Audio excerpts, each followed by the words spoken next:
All right, welcome to The Explainer, where we dig into fascinating source materials.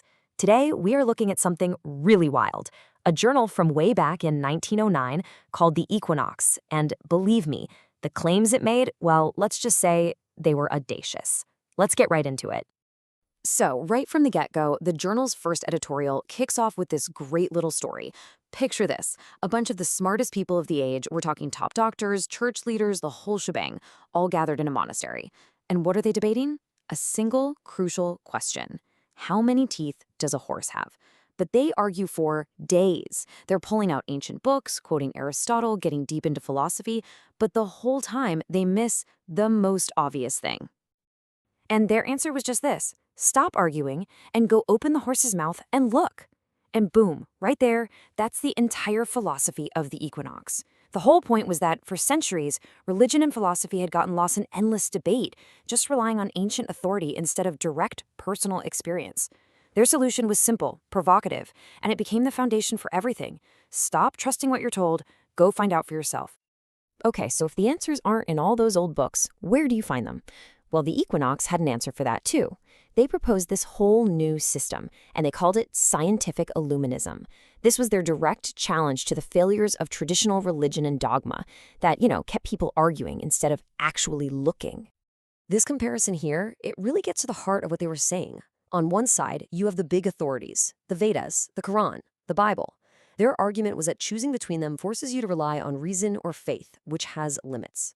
But on the other side, you have your own experience. And as they put it, your direct experience is the only rock which skepticism cannot shake. You can doubt a book, but you can't really doubt something you've lived through yourself. So this was their core proposal.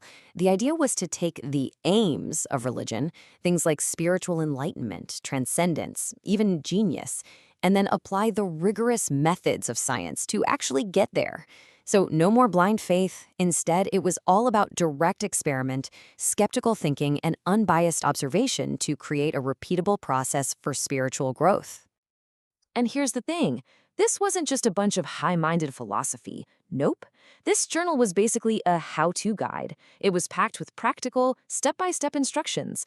They treated practices like magic, not as some kind of spooky superstition, but as a sophisticated form of psychological training, kind of like a workout for your consciousness. For example, one of their core texts, called Liber O, lays out a very specific technique for focusing consciousness.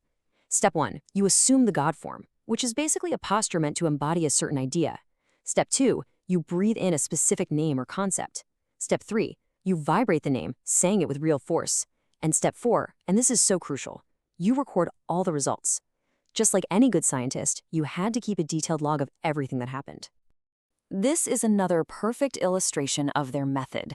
A ritual like this Kabbalistic cross wasn't about prayer to some outside being. It was designed as a structured psychological exercise.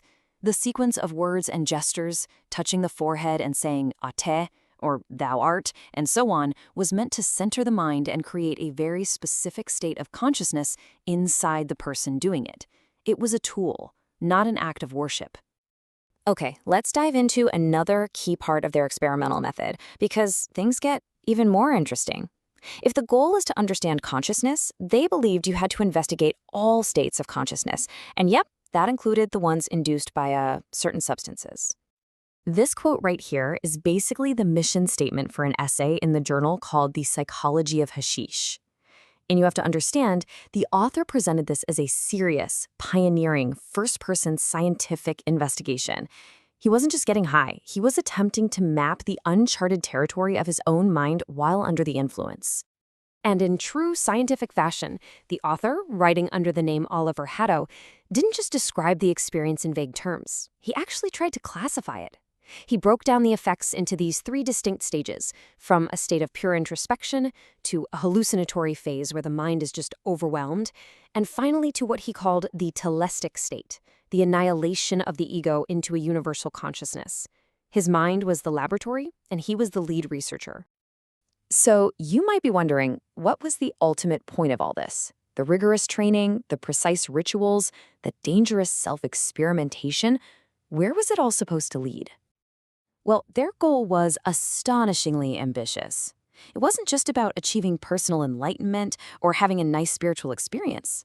They believed that their system, if you followed it correctly, could take that spiritual attainment and translate it directly into real-world results. They believed it could transform an ordinary person into a master, into a genius. And they did not mince words about it. This was the thesis they intended to prove to the world. They were claiming that genius was not some random gift you were born with, but a skill that could be taught, a state of being that could be scientifically engineered. I mean, for the time, that was an incredibly bold, almost unbelievable claim to make. But what's maybe most surprising of all is that the Equinox wasn't some secret society hiding all its methods. It was a public call to action, an open invitation for anyone brave enough to take up their extraordinary challenge. Look at this. They openly published instructions on how to make contact. Anyone who was interested could write in, and a member of the order would actually meet them. And get this, they offered a 1-year probationary period, not for the student to blindly follow, but for a year of mutual study, so both sides could figure out if the system was a good fit. It was kind of like a try before you buy approach to enlightenment. So we're left with this question. Imagine it's 1909. You're presented with this radical proposal, a system promising to achieve the aims of religion through the methods of science with the ultimate goal of producing genius to order. And then it invites you to join. What would you have done? Would you have answered the call?